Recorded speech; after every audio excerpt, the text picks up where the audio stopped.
What is going on, my Jets family? I want to thank you guys, like always, for being here with me and tuning in to the Take Flight Spit and Fire podcast. Always excited to be talking to you guys. Always appreciate you guys being here. Now, first off, if you could please subscribe to the channel. If you haven't done so, you could do so by clicking on the logo in the bottom right-hand corner of the screen. Be much, much appreciated. To start off the bat. And also, to start off the bat, if you haven't heard, Mr. Shout out to Mr. Head Coach himself, it's Robert Sala's birthday. So our head coach, first year under the bat, as we've talked about, so far so good, right? We got to like what we see. The man is dedicated. The players want to play for him. They're motivated to be part of this team, which is what matters the most. The defense has struggled, as we've talked about, which is a big issue we hoped wouldn't be the case with Robert Saleh. But hey, it's the man's birthday. Happy birthday to Mr. Robert Saleh. Also, in case you missed it as well, Ben Roethlisberger previously retired from the NFL. In newer news, excuse me, Tom Brady might have possibly retired. So, in case you missed it, Ben Roethlisberger retired from the NFL after a long career with the Pittsburgh Steelers. Not surprised. I believe the dude is 40 years old, if not very close to 40. Then you got Brady, who's well over 40. Figure what? The guy's playing to 50. Who the hell knows anymore? He might have retired. I mean, they announced that he retired, and then and it actually came from Ian Rappaport, if you guys remember. It came from a bunch of sources. Rappaport said it, which you got to figure, he knows what he's talking about. But, excuse me, he reports it. Then Tom Brady comes out and says, well, I'm not retiring. He says, well, it's not set yet, is what he says. I think that they took the sail out of Tom Brady's win, which, as you and me, we would agree, a Tom Brady NFL, we could not wait for any sooner. Cannot wait for a Tom Brady-less NFL.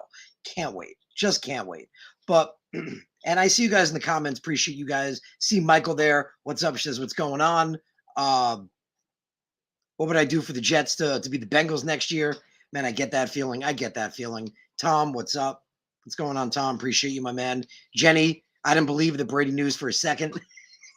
Now, I don't know. I want to believe it. I'm thinking, and it's possible that, maybe the NFL Network, they took the wind out of his sails. Like, he wanted to make a whole thing because it's Tom Brady. I mean, you guys know how I feel. We've talked about it. We don't have to get into it. Not a huge fan of the person he is, but as an NFL player, resume speaks for himself. He's arguably the greatest. So, yeah, I think he wanted to make his own statement, and I think he's upset that happened, which all the more power to us, Jet fans. So, it is what it is. We'll see what happens. I mean, I was excited. I know a lot of Jet fans where we were like, finally. I've been waiting for like a decade for this to happen. Finally, he retires.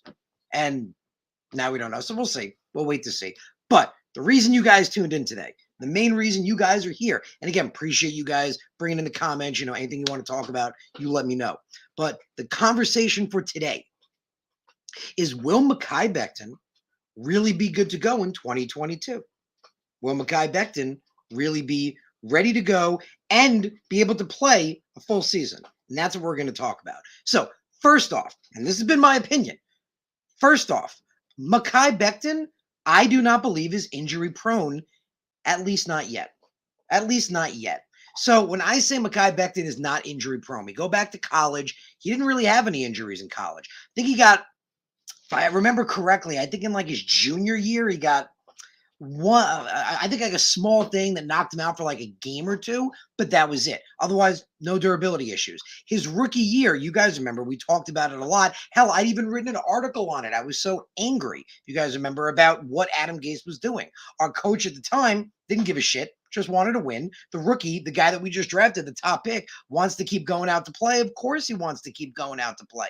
Like, what else do you expect? Of course he's going to continue to go out there and continue to try to get on the field. What do you expect? Like, the player's going to want that. We've talked about this, that the coaching staff, the medical staff, They need to be the adults in the room. They need to be the ones to go, well, no, you can't go back out there. That doesn't make any sense. Your injury isn't good. And as I'd even known, and I'm none of any medical experience, I did like an hour's worth of research and found out based on that injury and the way it lines up, there's no way an offensive lineman, specifically an offensive lineman, can engage with a defender and not injure that shoulder worse. It just doesn't make sense. But yeah, keep going out. Keep going out. Oh, you're hurt again? I don't understand what happened. But that's the story. So he kept re-aggravating that shoulder injury. It was the same injury. And then this year, we know he had the injury, he had to get the knee surgery. It took a lot longer than expected. And that's what we're going to get into with the knee surgery. That's something we're definitely going to talk about. But so far, again, in my opinion, that shoulder injury was, again, something that could have gone away maybe halfway through the season, because again, it's an upper extremity, not lower. So we're going to talk about that. I don't want to give too much away, but we're going to talk about that with the offensive linemen, especially bigger guys like that. It was an upper body injury. If he hadn't keep re-aggravating it, probably would have been good. Honestly, I'm guessing, but if they hadn't put him back out at all, maybe like a month and change, give or take, something like that. But yeah. So it's interesting, but like as you guys know, he hurt his knee, right? He hurts his knee. He had to get the knee surgery. So to come to that, his knee surgery was said to have been 100% successful with no setbacks or issues whatsoever. And that was great news. We were all excited about that. No problems, no issues. Knee surgery, good to go. Not any issues. They gave him a 4 to 8 week timetable. As we know, blew that timetable. Timetable didn't even happen, didn't play this season.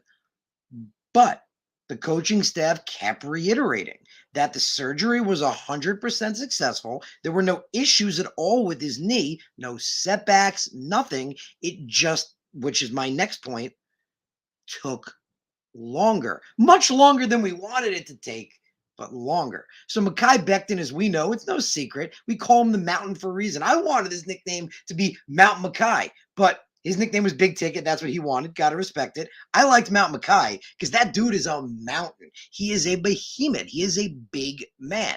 Now, like I say here, not every injury. So like I pointed out before, and that's what I was going to get into it. With the shoulder injury, that's an upper body injury. If he hadn't kept going out, and again, like I mentioned, I'm not even no medical experience, And even I, within an hour of research, was able to determine that with the way offensive linemen position their arms, they lock defensive linemen, the way they move, there was no possibility he wasn't going to make that injury worse. Like it was like 0% chance that it wasn't going to get worse. And what I saw in multiple places, and again, no medical experience, was that if he kept going, it could potentially tear, which makes it an infinitely worse injury. We've seen that with quarterbacks before, but this was with Mekhi Becton because they just kept putting him back out there. Now with the knee, that's a lower body injury. He's a big dude. The man weighs, and again, he might have, people talk about him being 380, 390. There's a chance he could have put weight on while he was rehabbing and, not working out as much, what do you call it? Not, but while he was still healing, getting to the point where like he could work out and stuff. It's very possible. But I've seen some of the photos, and you guys have too. We've seen the images he's put up on Instagram. He looks pretty lean. And the reason he's always been so heavy is, guys, he's freaking ripped. Go on Instagram. Look at some of the stuff he's put up. His arms are like Mekhi's arms are like this big.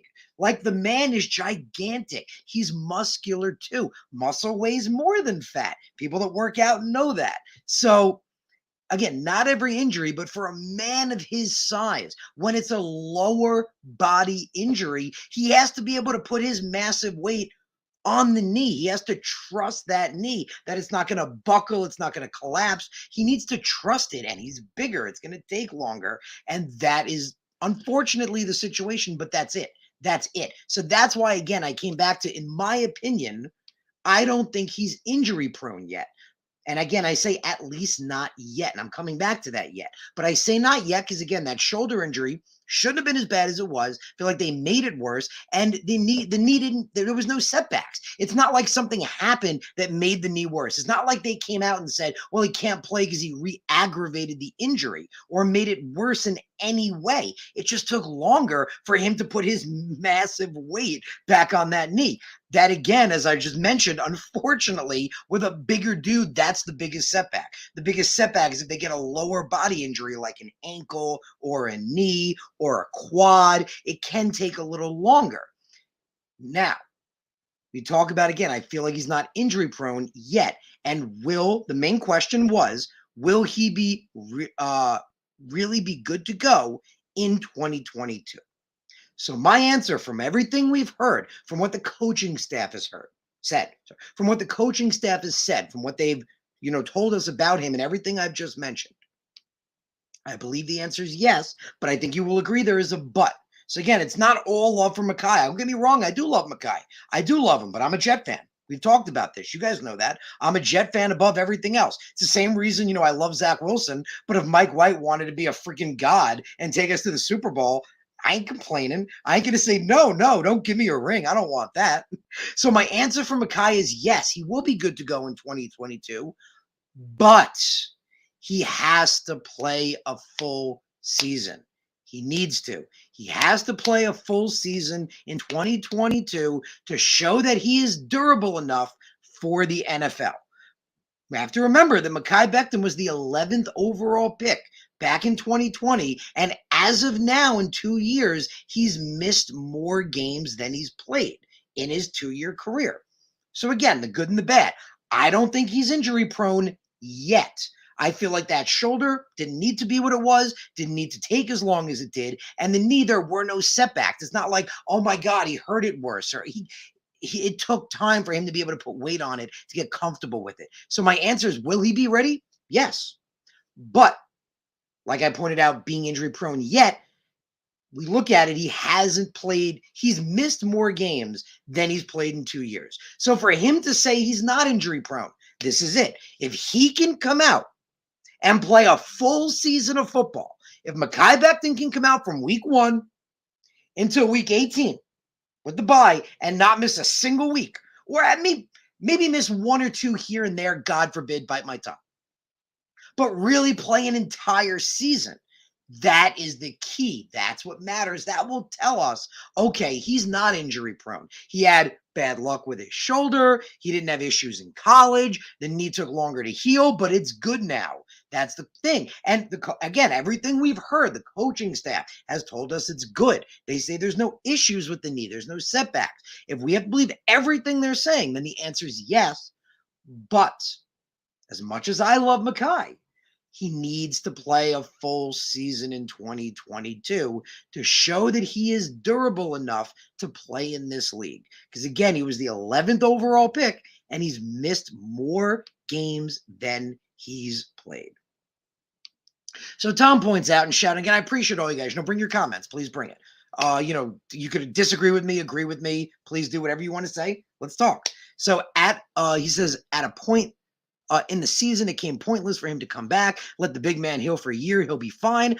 I believe that. I do truly believe that. And that's the point I was coming at. But I think we would all agree, if he can't play a full season in 2022 for whatever reason, then we have to start leaning toward, okay, there is something there.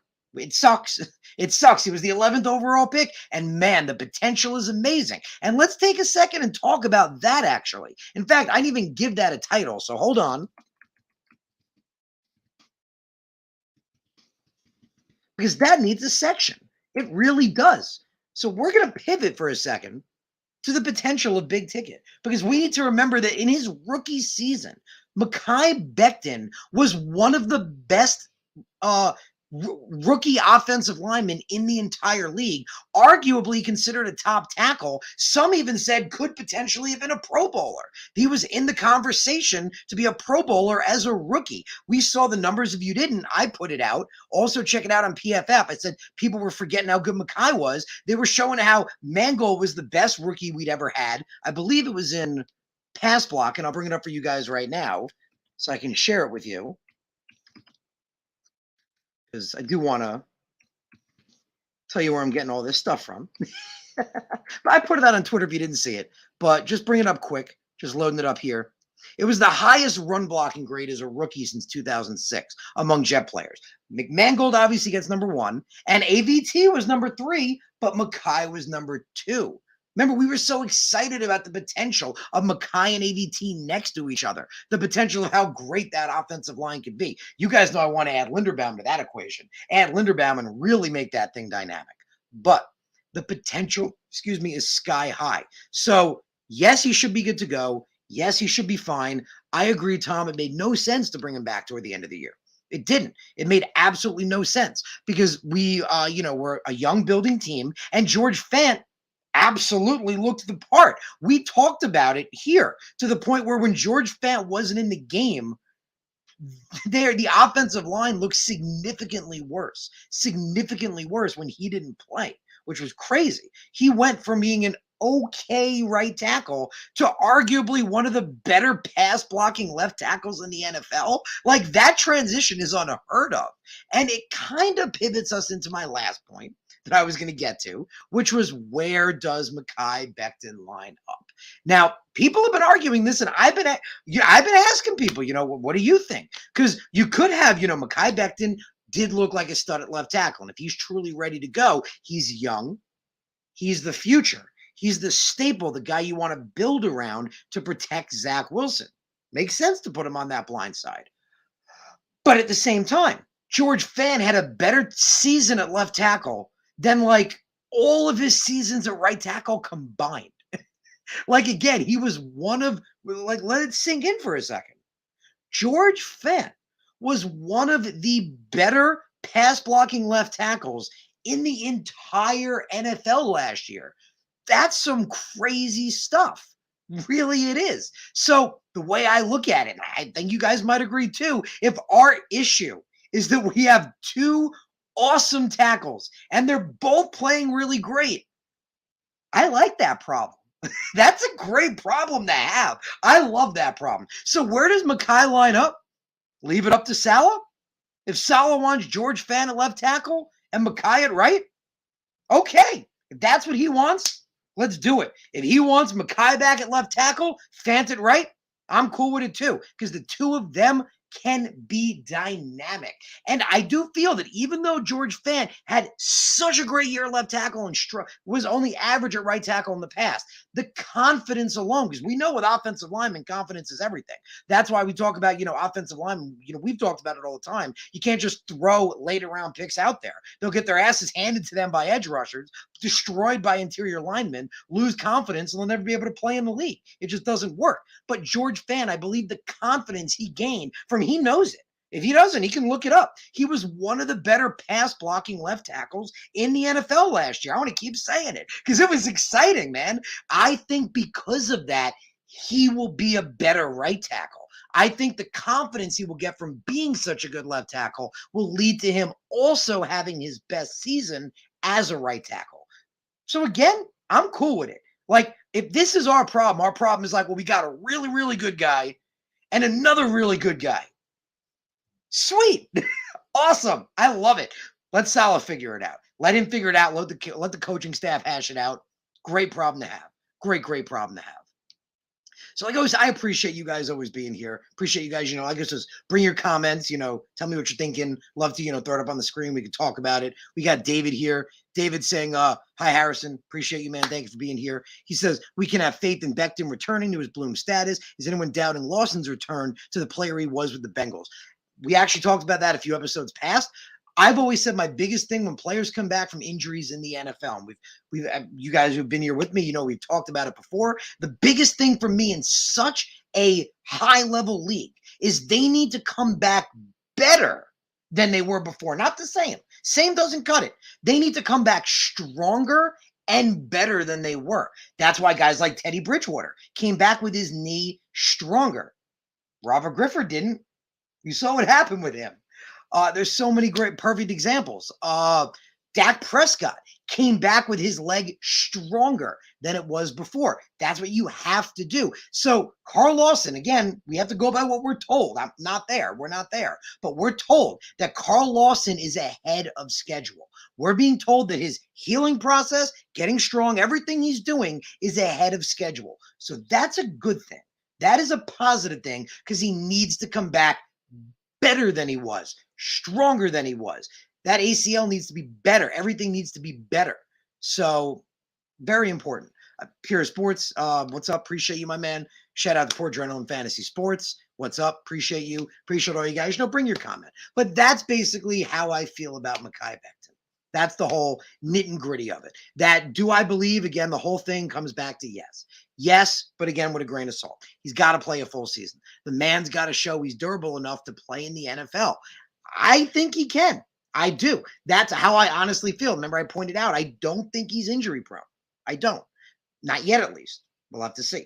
But if he can come back good to go, that's all that matters. So again, guys, appreciate you all. Appreciate everyone. Bring your comments. Got Jeremy here. Shout out to NFL Chaos with Jeremy. What's up, man? Yells, John Post.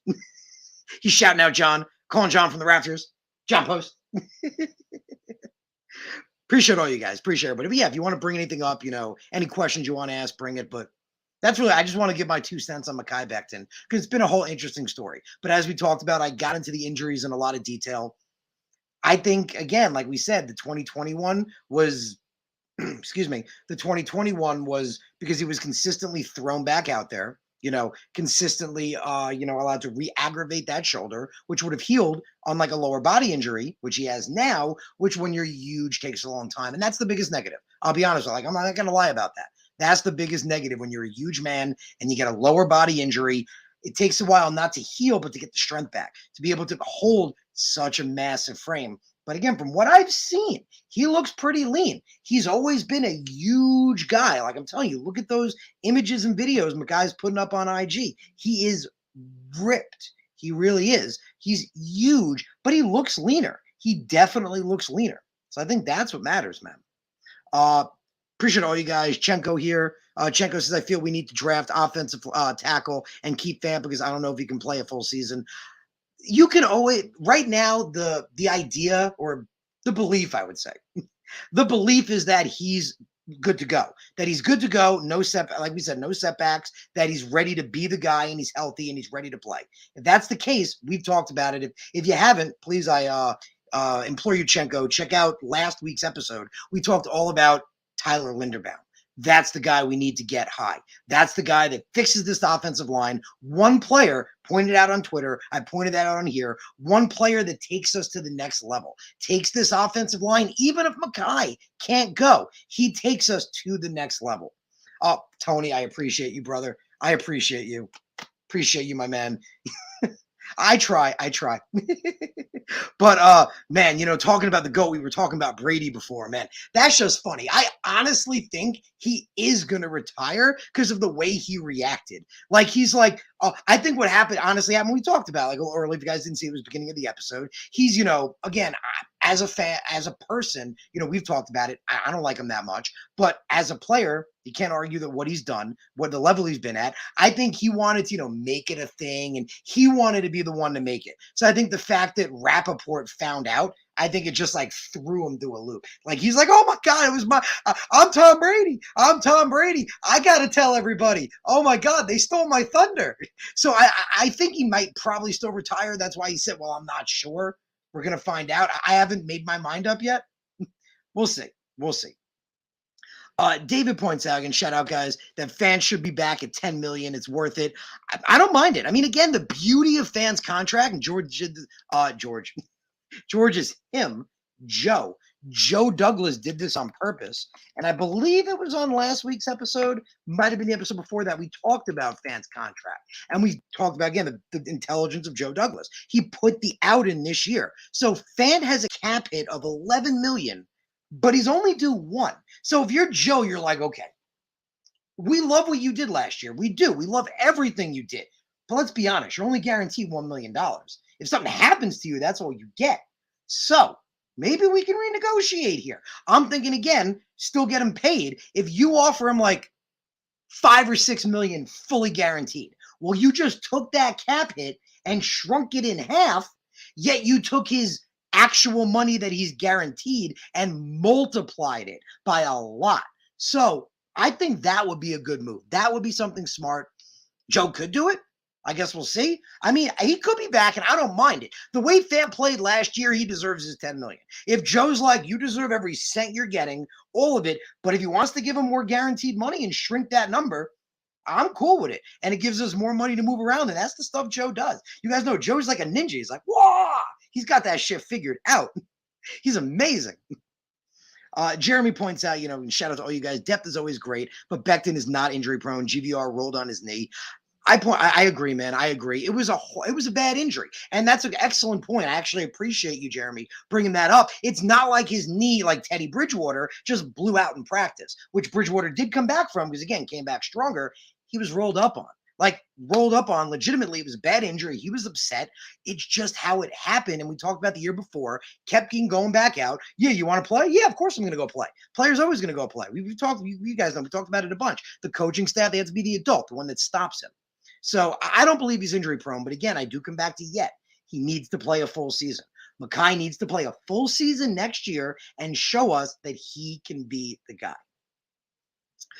Pure Adrenaline says he's looking for 7 to 9 wins next year. It's possible, man. It's possible. I mean, Elijah Moore is a true wide receiver 1. Him and Corey Davis healthy. We get ourselves a tight end. We add Lindenbaum to this line and beef it up. Opens bigger holes for Michael Carter. That defense, we get a top edge rusher. The corners look great. Man, it's possible. This team is going places. We've talked about it. This team is definitely going places. It needs players in the right places, but Joe's the guy to do it. Joe's the guy to fill those holes. I'm ready for it. So I appreciate all you guys being here. If you do have another question or anything you want to bring up, please do. Please, anything you want to bring, always love it. But appreciate you guys being here. Appreciate you guys coming and taking part in the Take Flight Spit and Fire podcast, jamming it out with me, talking about them Jets. As you know, we're here every Monday, 7 p.m. So be here every Monday, 7 p.m. We talk about different topics. We chat it up. You guys bring your comments. We talk about it. Tom says, he's hoping, but he's realistic. You got to be realistic as a Jet fan. You always got to be realistic. That's just how it is. But yeah, man, I appreciate all you guys. Appreciate you guys being here. Appreciate you tuning in. I look forward to seeing you guys next Monday. We'll talk about more stuff. Thank you for being here on the Take. Oh, wait, we got one more question from David before we go. One more question. He says, Harrison, who do you not want to see in a Jets uniform next season? Ooh, that is a good question. Who do I not want to see in a Jets uniform next season? That's a good question. I mean, a player I don't want to see? Well, I would say, I couldn't see Joe spending big money at wide receiver, but I'm not going to complain. Like, if we got Devontae Adams, I'm not complaining. I'm not like, oh my God, now we have Devontae Adams. Like, woe's me. So, Pure Adrenaline points out Tom Brady. Okay, I'll give you that one. There we go. That's a good answer. That's a good answer. If Tom Brady's in a Jet uniform, we got a problem. I'm just going to freak my mind out. So that's a good point. Excellent point. Tom Brady is definitely a player I don't want to see in a Jets uniform. But man, there's so many interesting routes you can go. There's really no one I hate in this draft, I would say. I will say this. And you guys have heard me. And I actually believe, I think I might have been the first ones to say it. Because if you guys know, a lot of people have been George Karlaftis has been falling down people's boards. You remember, he was like consistently the third guy. But it was here, if you guys remember, I think it was like a month and change ago, I told you I was, early in my draft eval, but I wasn't a huge fan. I wasn't a huge fan of Karlaftis. I felt like he's way too tight and doesn't have the athleticism to make it at the next level. Just unless he plans on putting like 20 pounds of muscle. Like, that's my message. If Karlaftis wants to hit the gym for a year and put on like 20 pounds of muscle, maybe. But you guys remember, I was always saying, that I wasn't a big fan of him. And you guys, I put it out on Twitter. Don't sleep on Jermaine Johnson. That's the guy to keep your eye on. I have become, in my process of eval, a huge fan of Jermaine Johnson. In fact, I would even go as far to say that, obviously, yes, Hutchinson is the number 1. Thibault's the number 2. I think Jermaine Johnson is the undisputed number 3. That's how far I'd go. I'd say he is the undisputed number 3 edge rusher in this draft. That's how far I'd go. I am just blown away with what I see in that kid. David points out Denzel Mims. I mean, again, like, I want to believe in the guys. I mean, he's still a young kid. Obviously, he was bad this year. I mean, I'm pretty confident. Someone pointed it out. I think he had more penalty yards than receiving yards this year. Like, that's just bad. Like, that's just, oof, that's almost time to hang up the cleats bad. Like, that's bad. But people talk about sophomore slumps. I mean, granted, that's a huge sophomore slump. We remember in his rookie year, he looked like he could be the guy, like the wide receiver one. So that's a hell of a sophomore slump. But maybe they want to give him a third year. Maybe they want to see if he can finally figure it out in year 3. I don't know. Kev points out, Cordell Patterson. I don't know. I feel like he doesn't have much in the tank anymore. I feel like if we're going to get a player like that, I'd rather Berrios. I feel like, Moore's a great gadget option. Re-sign Berrios. One guy I want to throw out before I do go, and if you guys have any other questions, bring it out, is I'm going to take the banner over there for a sec. There you go. One last guy I want to point out. A lot of people are sleeping on Michael Gallup, and I just want to mention Michael Gallup for a second. So I'm gonna throw him up quick here. Michael Gallup. So a little bit about Michael Gallup for a second. So yes, Michael Gallup is coming off of a bad injury. And yes, that injury has a 1-year timetable to recover. And yes, he may not be ready until December latest, maybe earliest October, November. Yeah, he won't be ready week 1. But we always talk about big picture. Michael Gallup, I'm pretty sure, is like 25 years old. And before he got hurt in 2019 and 2020, in case you forgot, and I'm going to bring it up for a second, Michael Gallup was on the cusp of being one of the best wide receiver 2s in the NFL, again at the age of 25. Not a wide receiver 1, but one of the better wide receiver 2s in the league, and maybe develop into a wide receiver 1. So Michael Gallup in 2019 put up over 1,000 yards, and in 2020 put up over 800. And between those 2 years combined, he put up 11 touchdowns. So yes, he's not going to be ready to go immediately, but he's the kind of guy I would love to see Joe, because again, I don't think he's going to get as big of money because of that injury, because teams know, well, he's not going to be paid, immediately. He won't be able to play immediately. So I don't think he's going to get the money he really should get, because I'm telling you guys, I'm saying it. I loved Cooper Kupp in the draft process. I loved Gabriel Davis. There's so many wide receivers. Michael Gallup, man, this guy has the potential to be so much better than people realize. Michael Gallup, watch this kid play. He's only 25 years old. Yes, he won't be ready immediately, but when he's ready, him, Corey Davis, and Elijah Moore could be one of the best trifectas in the NFL, potentially. I'm telling you, Gallup is slept on. So Pure Adrenaline Sports says, will they give May a 1-year deal with incentives? I think May played his way out of the Jets. I'll be honest. You guys remember in last offseason, had a bit of a tood, wasn't happy with his contract. He didn't have a great attitude. Didn't have a good tood, like I was saying. And we talked, Joe Douglas pointed out he wanted more money than, he wanted big safety money. And he was like a top 10 safety, but not a top 5. That wasn't the case. I don't know if they would. I'll be honest. I think May might walk, even though after an injury like that, he's probably not going to get a big payday. Probably could sign him on another 1-year deal.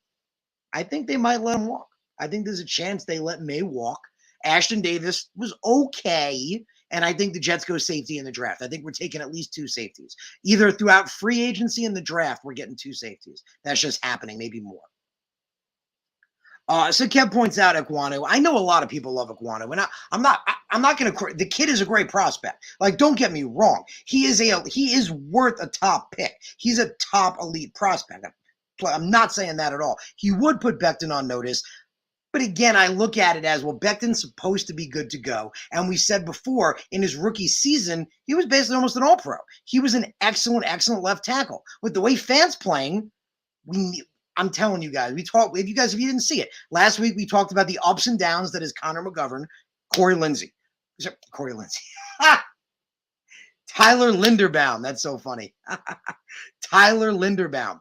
Tyler Linderbaum is what this offensive line needs. 100% what this offensive line needs. Kev points out he probably isn't an option because he's going to get arrested. Maybe. So Jeremy points out he's facing a 4-game suspension at a minimum. I think, again, just the Tootie had the issues with his agent. Remember, his agent was the one, talking crap, if you remember, and starting stuff. Joe may not want to deal with him anymore. I don't think it's going to happen. I think May's done with the Jets. David shouts out, he says, you guys want to check it out. Rowdy Piper of Jets YouTube says it's a good channel to check out. But I appreciate all you guys. I appreciate all you guys being here. Thank you for tuning in. Thank you for being part of the Take Flight Spit and Fire podcast. Again, Mondays, guys. Be here Mondays, 7 p.m. Appreciate all you. So much fun to talk about the Jets, bring up topics you want, talk about all different players. It's going to be fun, guys, now. From here, we can get into draft prospects. I'm digging in deeper as we go so I can tell you things. But you remember, check it out if you don't remember. It was like a month and change ago before everyone else was saying it, when Karlaftis was still really high for everybody. I was saying, I don't really like him that much. Like, I hadn't looked into Johnson and all those guys yet, but I was meh on Karlaftis. I'm looking at him with Hutchinson and Thibault, and I'm like, I don't get it. I just didn't get it. Now, he's fallen on everyone's boards too. But I'm telling you guys, Hutchinson's number 1, Thibault's number 2, but Jermaine Johnson, clear number 3. Consensus number 3. In fact, I wouldn't mind, and I point this out, 2 draft scenarios. If you guys want to just check out some interesting draft scenarios here for a second, I pointed out. I think that guys like Kyle Hamilton, guys like Ekwonu are going to force guys like Hutchinson and Thibault to drop, because those are 2 guys. We have the 4th pick. So with Hamilton and guys like Ekwonu already, 2 more edge rushers, that's 4 picks. So Hutchinson or Thibault should be there at 4. We can get them. And if we get them at 4, you take Linderbaum at 10. Everything after that, I'm sweating. I'm sweating already just thinking about it. But I got another exciting one. My other one is, let's say the 2 edge rushers go high. Well, if they do, my theory is someone like Kyle Hamilton or Ekwonu is still on the board. Take one of them at 4, double down with Linderbaum at 10, and then take Jermaine Johnson at 35. Those are my 2 scenarios right now, and they get me pumping. That's my 2 scenarios. So it's either Hutchinson and Thibault at 4, Linderbaum at 10, or Hamilton, Ekwonu at 4 because the 2 edge rushers are gone, Linderbaum at 10, and then Jermaine Johnson at 35, who is slept on. Honestly, he may not even be there at 35. I'd like to point that out. I would. David points out, please be a prophet. That's my goals, man. Those are my 2 drafts. But I do want to say, I think what I see in Jermaine Johnson, I think this kid arguably, I don't know about, maybe not Hutchinson, but you could say he's as good as Thibault. You might even be able to argue that. Jermaine Johnson could be a top 15 pick. Jermaine Johnson could be a top 15, maybe even top 10 pick potentially. So I don't know if he's there at 35. I'll be absolutely honest. I don't know if he's there. Kev points out, I can see Jags and Texans going OT. Well, they had Neal going number 1. They had Neal going 1. So if Neal goes 1, let's say, the other one takes Ekwonu. Hutchinson and Thibault, based on this draft, have a decent chance of falling. That's the point here. The point here is they have a decent chance of falling. So that would be just beautiful if we could walk away with one of those 2. But again, don't sleep on Jermaine Johnson. That's my guy. I'm saying after you take those 2 out of the draft, Jermaine Johnson's the best one there. He is the consensus number 3. And I agree. Good Bad Ugly says the same thing. Good Bad Ugly Pod appreciate Johnson says he could be the 3rd best edge by draft day. I think he is already. Man, I already think he is. That guy is, if you haven't seen it, I put some video up on Twitter. He is unbelievable. What he does is really unbelievable. Kev Ash, shout out to Kev Ash about this year's Deebo Samuel. I haven't, I'll be honest. I have looked at the top receivers. I'm a big fan of the 2 Ohio State guys. I don't want to go wide receiver high, but I am a big fan of Chris Olave and Garrett Wilson. I know people like Wilson more, but man, I'm an Olave guy. Man, give me some Chris Olave. I think Olave is slept on because people got Wilson in like the top 10, and then they got Olave going in the 2nd. I'm like, Did you watch these two guys play? Like they were back and forth together. So I like, man, if we do this, let's say 4 we get Thibault or Hutchinson, 10 we get Linderbaum, at 35 we get Chris Olave. Whew, whew, that's another one. That's another one. Sign me up. Just sign me up. Jet Life asks, shout out to Jet, where do you put Ajabo? I'll be honest. I feel like Hutchinson, you play next to a guy like that. I mean, what do you expect? Like, here, I'm going to bring up. It's like I'm trying to bring up numbers. Like, it's like, you're lining up next to Aaron Donald. And, oh, look, you're getting sacks. So I don't know. I honestly don't know. I'm like, I don't hate Ajabo. I would probably maybe put him like tied with Karlaftis at like 4-5, I guess. But I like Jermaine Johnson. I'll be honest. Like that's like I really hope that if we miss out on Thibault or Hutchinson, we get a Jermaine Johnson higher in the draft. That's what. And I'm telling you guys, Jermaine Johnson's so talented that I want Tyler Linderbaum at 10. But I'm just saying that if he went at 10, that's not that insane. That's not that insane for him to go at 10. Ooh, Jetlight points out Ruckert. Man, ooh, last year in the draft, I had 2 tight end sleepers. And my 2 tight end sleepers last year were Charlie Kohler and Jeremy Ruckert. I love those 2 kids. I think those 2 kids have what it takes to be an do-it-all tight end in the next.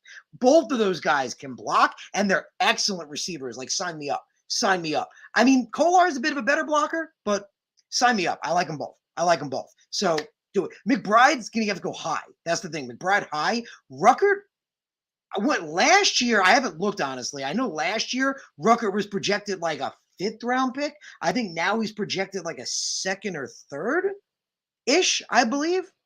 But I think McBride's going to go too high, honestly.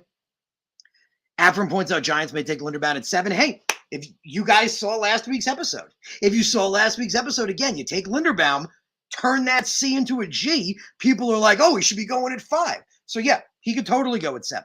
And we could totally miss out. And that would suck. That would really, really suck. I'm not going to lie. I think you guys, most of you guys are with me that there's a lot of guys I like. Like at edge, there's a lot of guys I like. Kind of like last year with Creed Humphrey. This is like the guy. Like I really want Tyler Linderbaum. Like when it comes to edge, Thibault, Hutchinson, or Jermaine Johnson, I'm happy.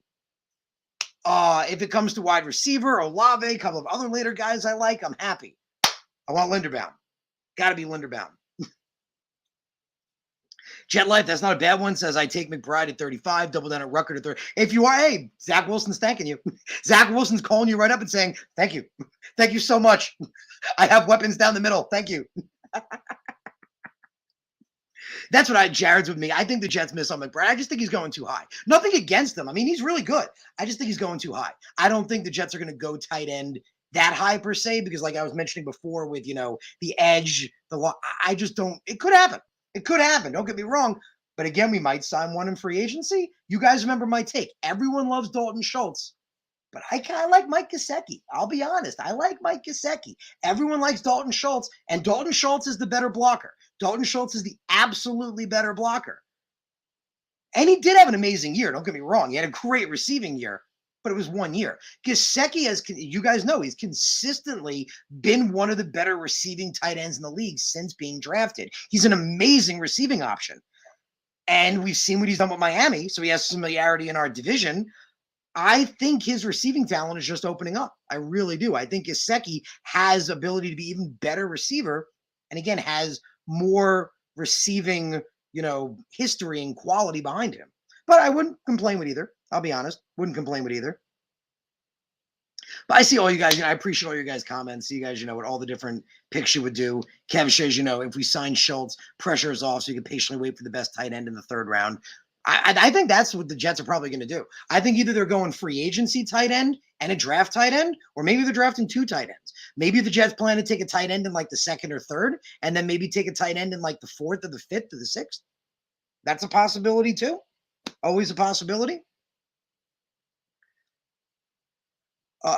Good, Bad, Ugly says, I'd go for Ridley. I'm not into that one. I know that Connor Hughes floated that for a while and had that going. I was never into it. I'll be honest. I feel like, and I've said this before, Elijah Moore is slept on. Like, I admitted I was wrong. I was wrong. I was absolutely wrong about him. I was like, he's too small to be a wide receiver one. After watching him in his rookie year, it was just like, you guys know I always loved Bryce Hall, but after watching Bryce Hall in his rookie year, I'm like, this kid's going to be legit next year. And he was. I was like, Bryce Hall is going to be a CB1 and a lockdown corner.